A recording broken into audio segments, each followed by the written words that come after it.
दाता भला करे।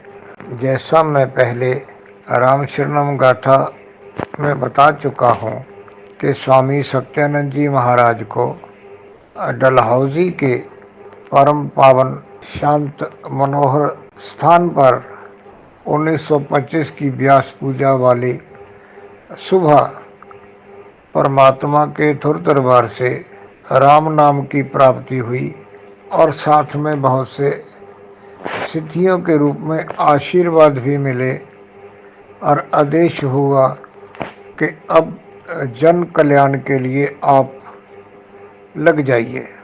तो स्वामी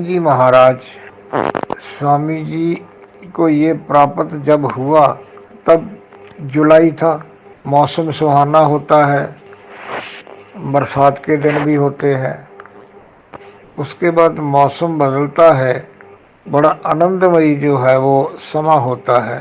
कुछ समय और स्वामी जी महाराज वहाँ रहे। जब बर्फ गिरने शुरू हुई तो स्वामी जी महाराज वापस नीचे पंजाब में आ गए, लुधियाना में आए, क्योंकि लुधियाना में आर्य समाज के बहुत पुराने रिलेशन स्वामी जी महाराज के थे। तो स्वामी जी महाराज वहाँ आके राम नाम की ज्योति को और भी जलाते रहे और अपने अंतर में सिमरन के द्वारा राम नाम को पकाते रहे, राम ध्वनि सुनते रहे। तब उसके बाद स्वामी जी महाराज के मन में ये बात आई कि अब इसके आगे चलना चाहिए।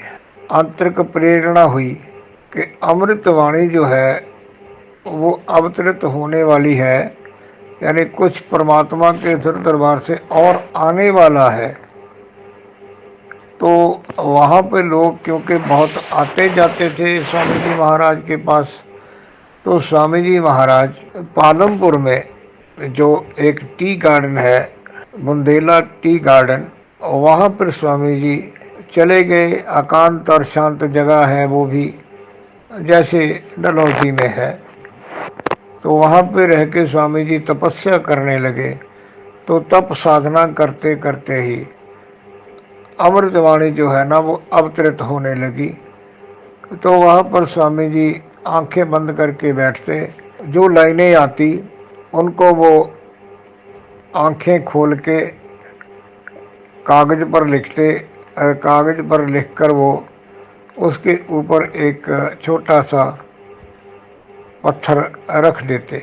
वहाँ पे उनके बच्चे भी थे, तो एक छोटी सी गुड़िया वो स्वामी जी के पास बैठा करती थी, जिसका मैं पहले एक ऑडियो में जिक्र कर चुका हूँ कि तेज़ हवा चलती, वो जो कागज़ उड़ते वो बच्ची उठा के लाती, तो उसके ऊपर वो रखती, ऊपर वो पत्थर रखती और बैठी रहती कि जब तक स्वामी जी बैठे हैं वो भी बैठी रहती। तो इस तरह आहिस्ता आहिस्ता जो है ना वो 1927 को स्वामी जी महाराज गए।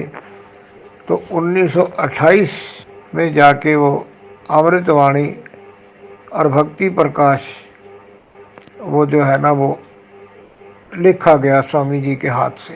वहीं पर उसको साफ ठीक लिखा, तो वो लेके स्वामी जी महाराज जो है ना वो वापस लुधियाना में आ गए।